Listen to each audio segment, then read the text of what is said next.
नमस्कार मित्रों, YouTube की इस ऑनलाइन क्लासेस के अंदर एक बार फिर से आपका स्वागत। पिछले वीडियो के अंदर अपन ने बायोलॉजी की क्लास के अंदर आवर्त बीजी पादपों के अंदर असेक्सुअल रिप्रोडक्शन पढ़ा था। आज इस वीडियो के अंदर अपन सेक्सुअल रिप्रोडक्शन के बारे में पढ़ेंगे। उससे पहले अपन सेक्सुअल रिप्रोडक्शन और असेक्सुअल रिप्रोडक्शन के अंदर मेनली डिफरेंट क्या होता है वो देख लेते हैं। उसके पश्चात अपन सेक्सुअल रिप्रोडक्शन के बारे में डिटेल में चर्चा करेंगे। तो देखते हैं असेक्सुअल रिप्रोडक्शन और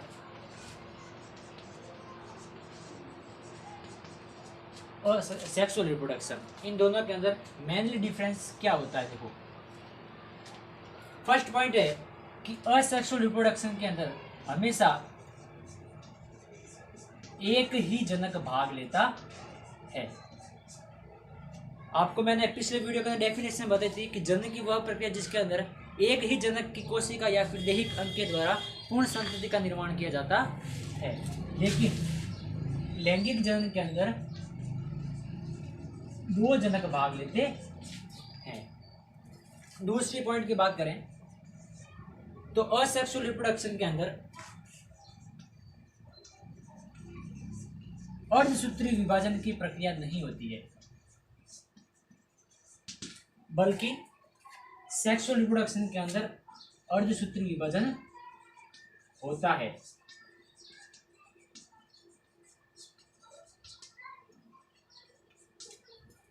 ये दूसरा पॉइंट। तीसरा, असेक्सुअल रिप्रोडक्शन के अंदर युग्मक संलयन यानी कि निषेचन की क्रिया नहीं होती है, लेकिन सेक्सुअल रिप्रोडक्शन के अंदर निषेचन की क्रिया होती है।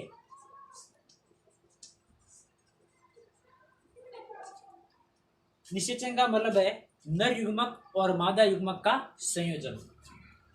चौथा पॉइंट, पिछले वीडियो मैंने आपको बताया था कि अलैंगिक जनन के अंदर जो बनने वाली संतति होती है वो अपने जनक के संतति है वो जनक के बिल्कुल समान होती है, जिसको अपन ने कहा था कि उसको क्लोन बोला जाता है। लेकिन सेक्सुअल रिप्रोडक्शन के अंदर बनने वाली संतति अपने जनक से भिन्न यानी कि अलग होती है, यानी कि सेक्सुअल रिप्रोडक्शन के अंदर हमेशा विभिन्नताएं पाई जाती है। तो ये चार पॉइंट मेनली असेक्सुअल रिप्रोडक्शन और सेक्सुअल रिप्रोडक्शन के अंदर डिफरेंट था। अब बात करेंगे अपन सेक्सुअल रिप्रोडक्शन की।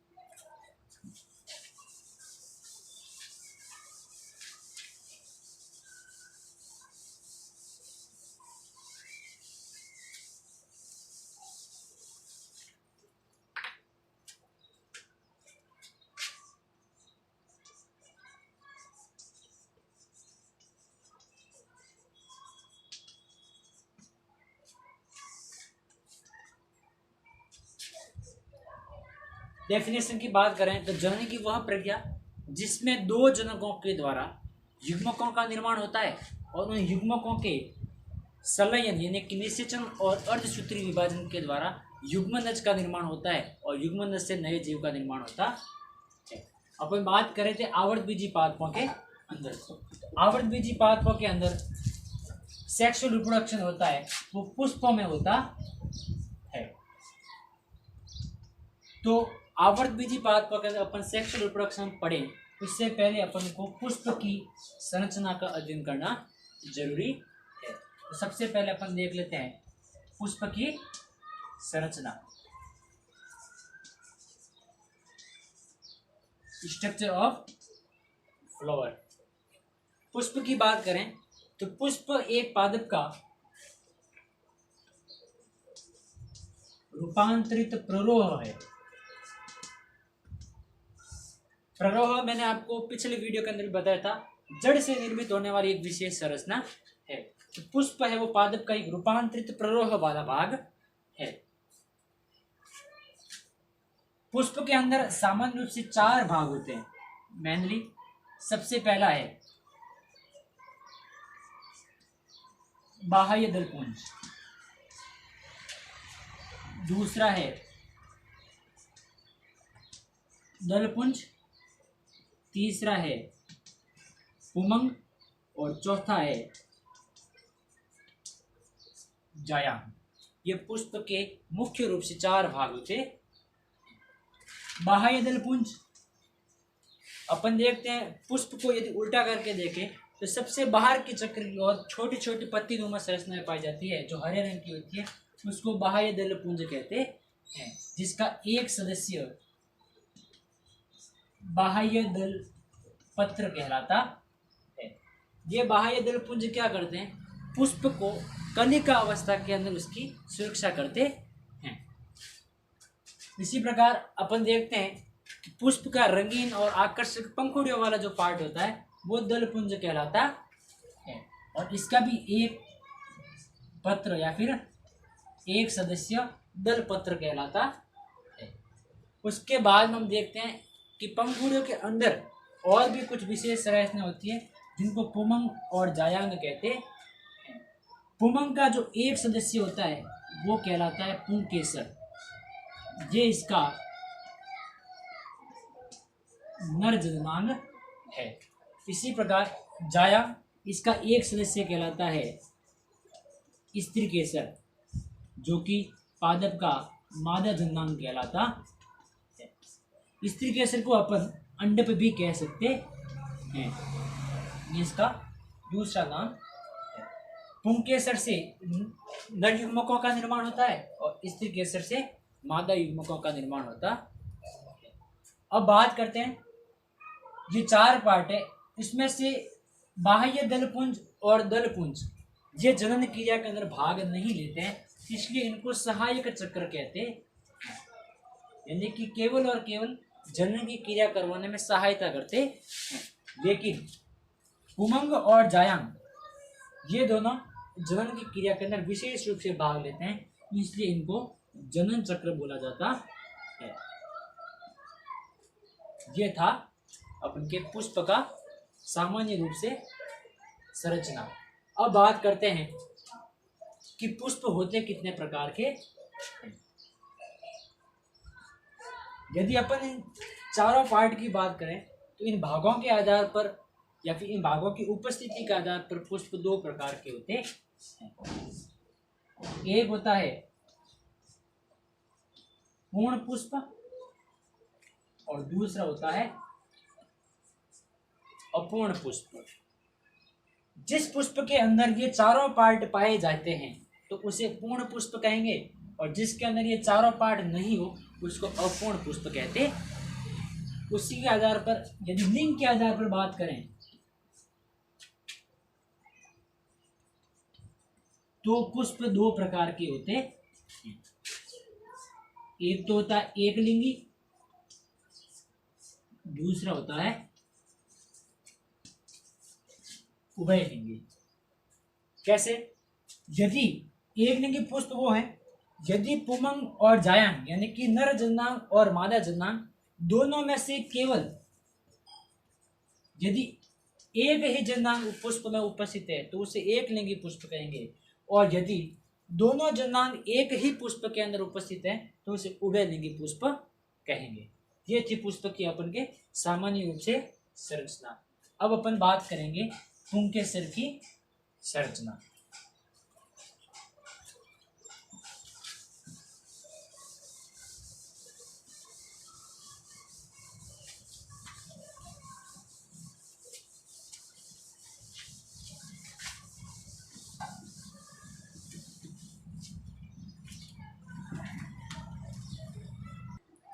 तो अब पढ़ते हैं अपन पुंकेसर के बारे में।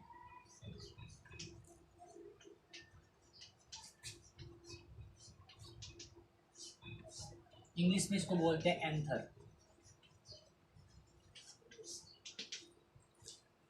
पुंकेसर को पादप का लघु बीजाणु पर्ण कहते हैं।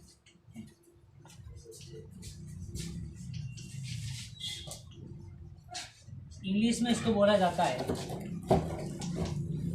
Micro sporophyll. पुंकेसर है वो लघु बीजाणु पर्ण कहलाता है। पुंकेसर भी मुख्य रूप से 3 भाग का बना होता है, यानी इसके अंदर 3 पार्ट होते हैं। सबसे पहला पार्ट है परागकोश, दूसरा है योजी और तीसरा है पूतंतु। परागकोश को बोलते हैं पोलन सैक, योजी को बोलते हैं कनेक्टिव और पूतंतु को बोलते हैं फिलामेंट। ये 3 पार्ट होते हैं पुंकेसर के। संरचना देख सकते हैं।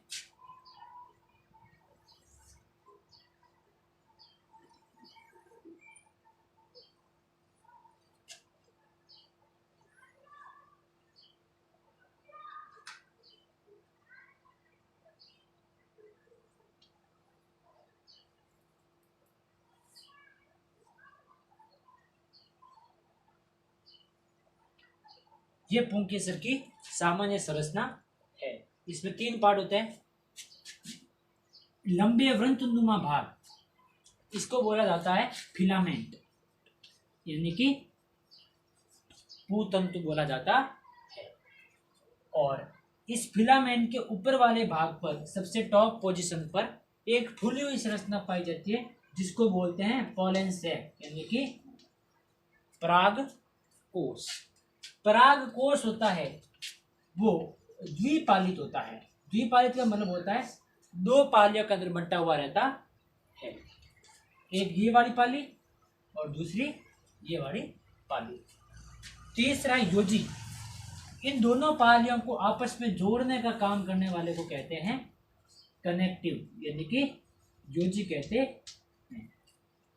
ये जो योजी होता है वो विशेष रूप से बंदी ऊतकों का बना होता है। बंदी ऊतकों का इसलिए बना होता है क्योंकि परागकोश और पूतंतु ये 2 ही ऐसे पार्ट है पुंकेसर के जो जनन क्रिया के अंदर भाग लेते हैं। योजी है वो जनन क्रिया के अंदर भाग नहीं लेता है, इसीलिए इसको बंदी ऊतक कहते हैं या फिर बंदी ऊतक का बना होता है। ये थी पुंकेसर की संरचना। अब बात करते हैं अपन के परागकोश की संरचना किस प्रकार की होती है और परागकोश का परिवर्धन या फिर निर्माण कैसे होता है।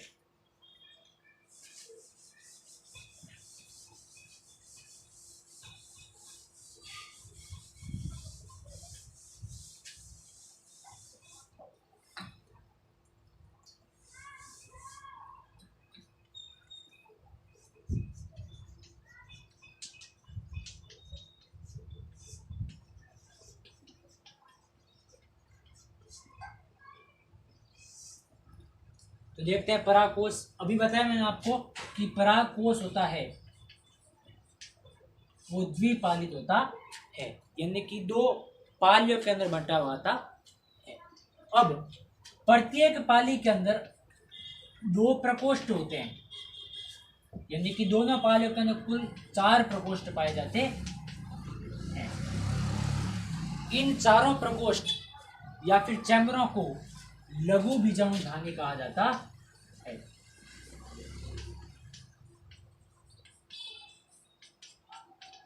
ध्यान रखना, वापस बता रहा हूं। परागकोश होता है वो द्विपालित, यानी कि 2 पालियों में बटा रहता है और प्रत्येक पाली के अंदर 2 प्रकोष्ठ पाए यानी कि चैम्बर पाए जाते हैं, यानी कि कुल 4 प्रकोष्ठ। इन चारों को लघु बीजाणुधानी कहा जाता है। अब बात करते हैं कि परागकोश की संरचना किस प्रकार की होती है।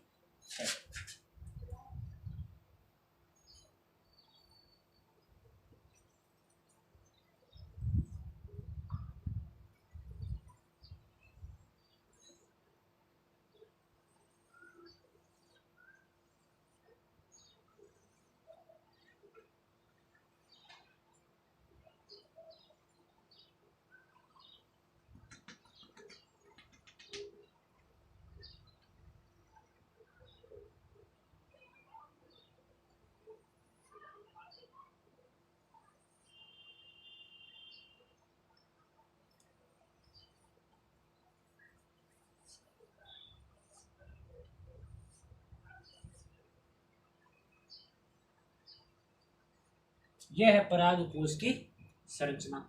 इसका ये वाला पार्ट कहलाता है पूतंतु और ये वाला पार्ट कहलाता है परागकोश। और इस परागकोश के अंदर परागकण पाए जाते लघु बीजाणुधानी। इस लघु बीजाणुधानी के अंदर ही परागकण उपस्थित होते हैं। अब बात करेंगे कि इस परागकोश का परिवर्धन या फिर निर्माण कैसे होता है।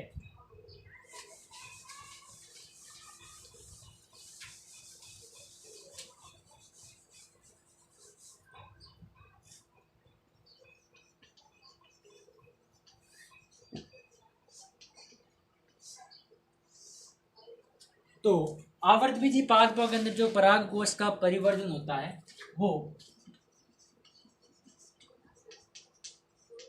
सुबीजाणुधान्य प्रकार का होता है, जिसको कहते हैं यूस्पोरोंजिएट।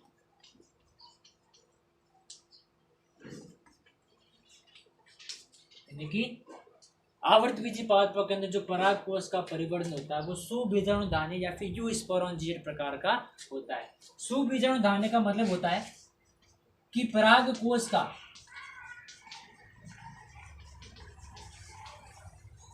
परिवर्तन है वो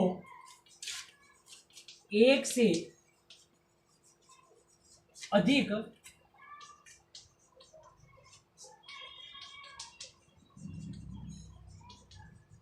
प्रपसु कोशिकाओं से होता है। सुबीजाणुधानी का मतलब है कि परागकोश का परिवर्तन एक से अधिक प्रपसु कोशिकाओं से होता है। तो देखते हैं अपन डायग्राम के माध्यम से कि किस प्रकार से परागकोश का परिवर्तन होता है। सर्वप्रथम जो परागकोश होता है वो गोलाकार और अंडाकार कोशिकाओं का एक समूह होता है।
तो प्रारंभ में जो परागकोश होता है वो अंडाकार या फिर गोलाकार कोशिकाओं का समूह होता है।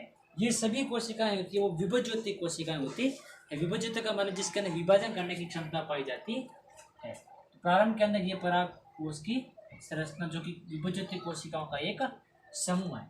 इसमें चारों ओर की जो सबसे बाहर की जो कोशिकाएं हैं ये वाली, इनको बोला जाता है अधिचर,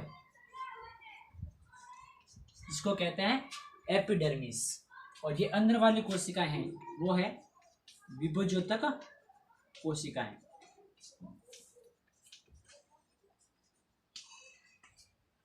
अब क्या होता है, सबसे पहले बीच वाली विभज्योति कोशिकाओं के अंदर एक संवहन ऊतक का निर्माण होता है।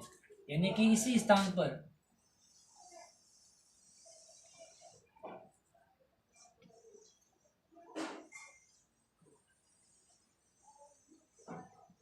बीच में एक संवहन ऊतक का निर्माण होता है, जिसका केंद्रक अपन को सुस्पष्ट रूप से दिखाई देता है।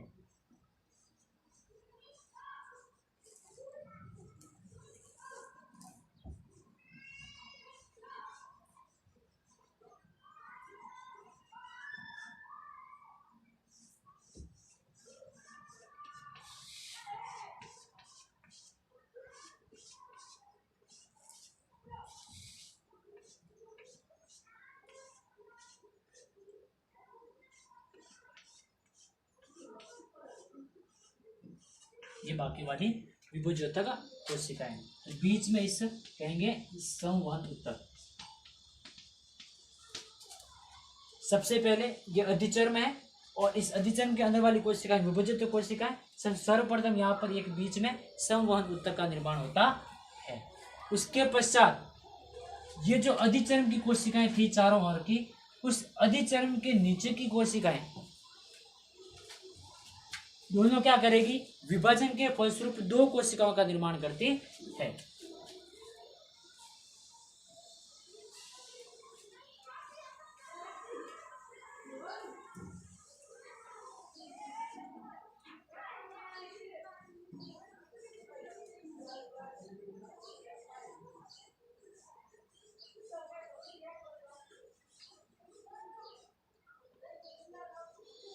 यह अधिचर्म की कोशिका है, बीच में ये संवहन ऊतक है।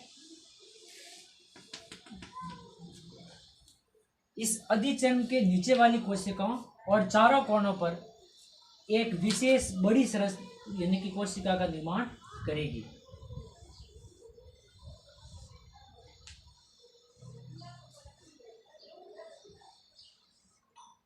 जिसका केंद्रक सघन और जीव द्रव्य सुस्पष्ट दिखाई देता है। इन चारों कोशिकाओं को बोला जाता है प्रपसु कोशिकाएं, या इंग्लिश में इसको कह सकते हैं आर्कीस्पोरियल कोशिकाएं। यह है प्रपसु कोशिकाएं। उसके पश्चात प्रत्येक प्रपसु कोशिका विभाजन के फलस्वरूप दो कोशिकाओं का निर्माण करती है।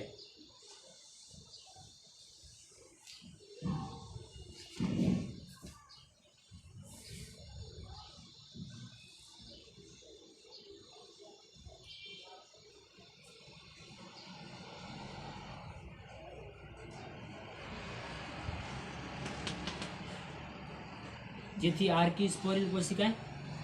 प्रत्येक आर्कीस्पोरियल कोशिका दो विभाजन के फलस्वरूप दो कोशिकाओं का निर्माण करेगी।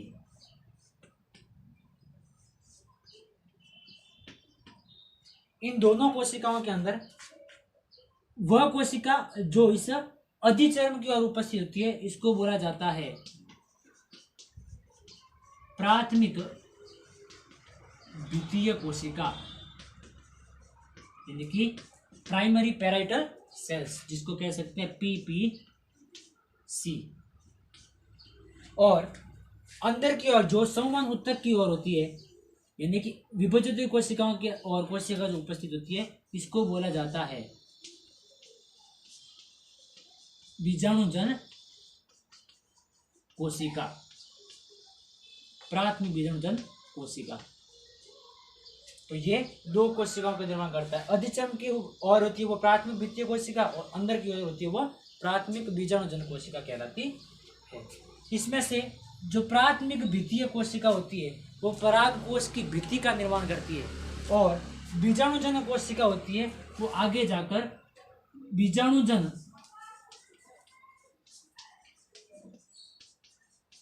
मातृ कोशिका के रूप में या फिर मातृ कोशिका का निर्माण करती है। एक बार वापस रिपीट कर लेते हैं। परागकोश का परिवर्तन होता है वो सुबीजाणु धान्य, यानी कि एक से अधिक प्रकार की प्रपसु कोशिकाओं से निर्मित होने वाला होता है। सर्वप्रथम परागकोश होता है वो विभजित कोशिकाओं का एक समूह होता है जो कि अंडाकार या फिर गोलाकार होती है।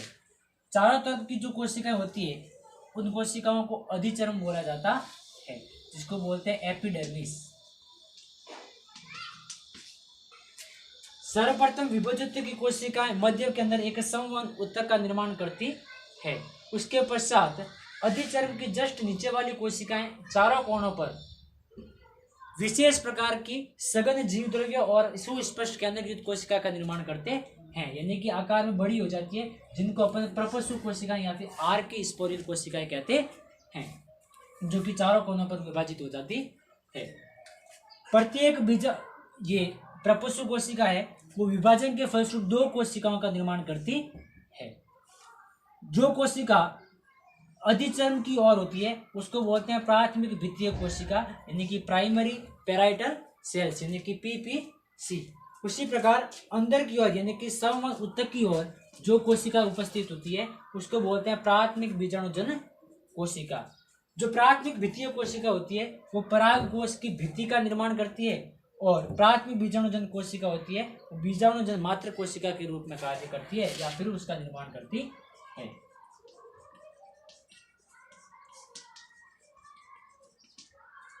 इसी प्रकार जो पराग कोश का परिवर्तन है वो दो भाग में बढ़ जाता है। एक तो होता है पराग कोश की भित्ति और दूसरा होता है बीजाणुजन कोशिका। अब देखते हैं कि पराग कोश की भित्ति की संरचना किस प्रकार की होती है।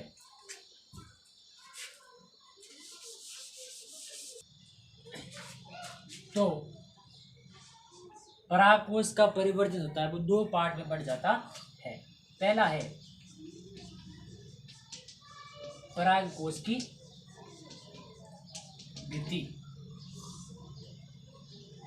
अब पराग कोश की भित्ति को यदि अपन अनुप्रस्थ काट निकाले उसकी, तो उस काट की संरचना के अंदर अपन को चार संरचनाएं दिखती है, यानी कि चार परतें दिखती है। सबसे पहली है बाह्य त्वचा, फिर है मध्य स्तर, फिर है अंतः स्तर और उसके बाद में आती है टैपिटम। ये चार प्रकार की अपन को लेयर यानी कि परतें दिखती है। उनकी संरचना इस प्रकार से होती है।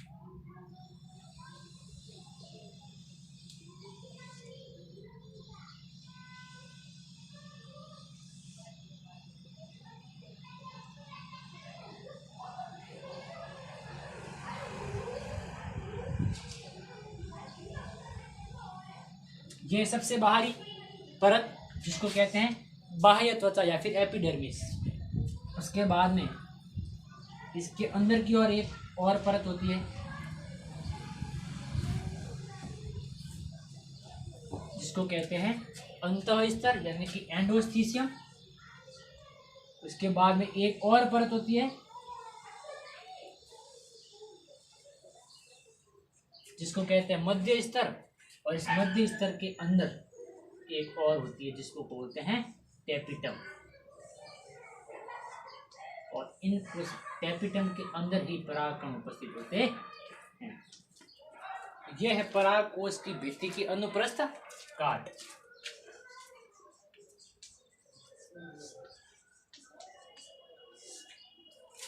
अब देखते हैं जो पहली है इसको ऊपर नीचे कर देते हैं, अंतः स्तर और मध्य स्तर। बात करते हैं बाह्य त्वचा। बाह्य त्वचा होती है वो पराग कोश की सबसे बाह्य संरचना होती है।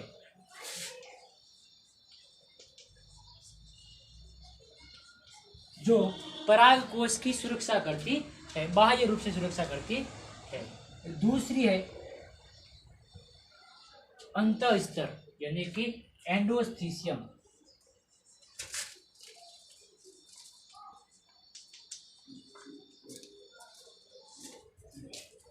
ये एंडोस्थीसियम होती है वो आर्द्रता ग्राही होती है,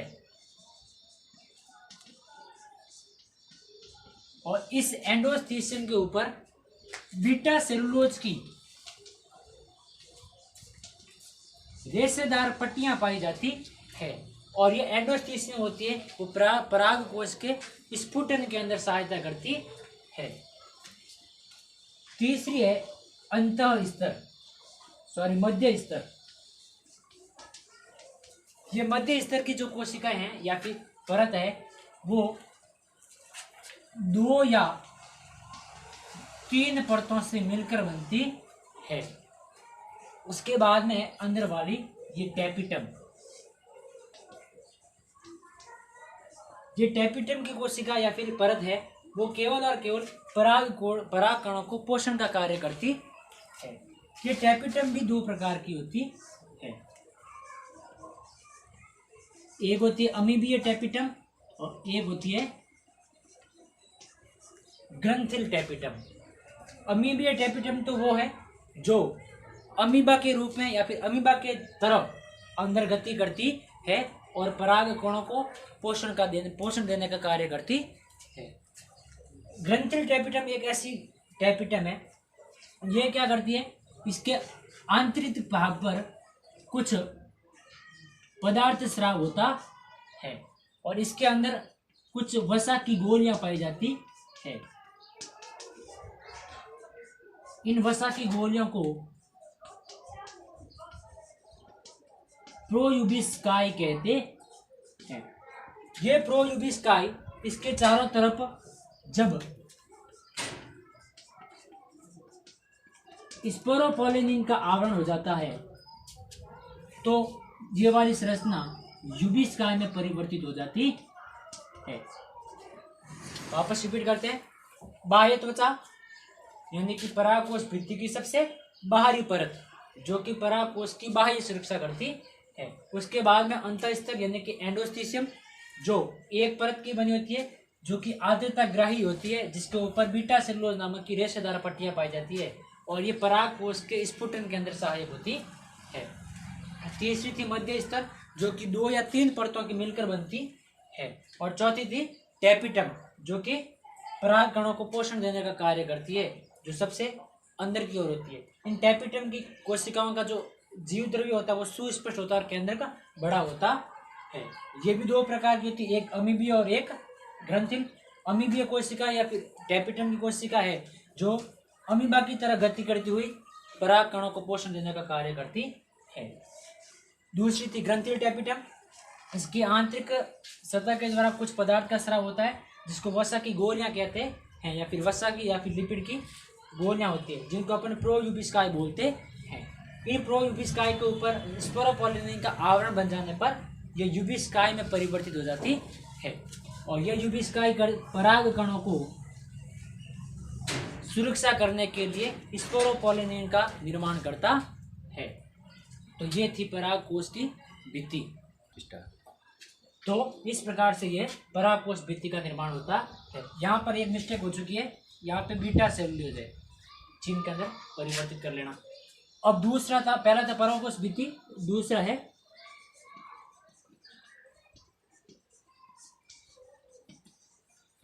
बीजाणुजन कोशिकाएं। अभी अपने परागकोश का परिवर्तन पढ़ा था, जो अंदर की यानी कि परागकोश भित्ति के अंदर की ओर जो कोशिकाएं थी उनको अपन ने बीजाणुजन कोशिका बोला था। ये बीजाणुजन कोशिकाएं होती है वो बीजाणुजन मात्र कोशिकाओं का निर्माण करती है और इन बीजाणुजन मात्र कोशिकाओं के द्वारा के अर्धसूत्री विभाजन के द्वारा पराग कणों का निर्माण होता है या फिर लघु बीजाणु का निर्माण होता है। तो ये थी परागकोश के परिवर्तन के 2 भाग। नेक्स्ट वीडियो के अंदर अपन पढ़ेंगे माइक्रोस्पोरोजेनेसिस यानी कि लघु बीजाणु जनन, किस प्रकार लघु बीजाणु का और पराग कणों का निर्माण होता है। धन्यवाद।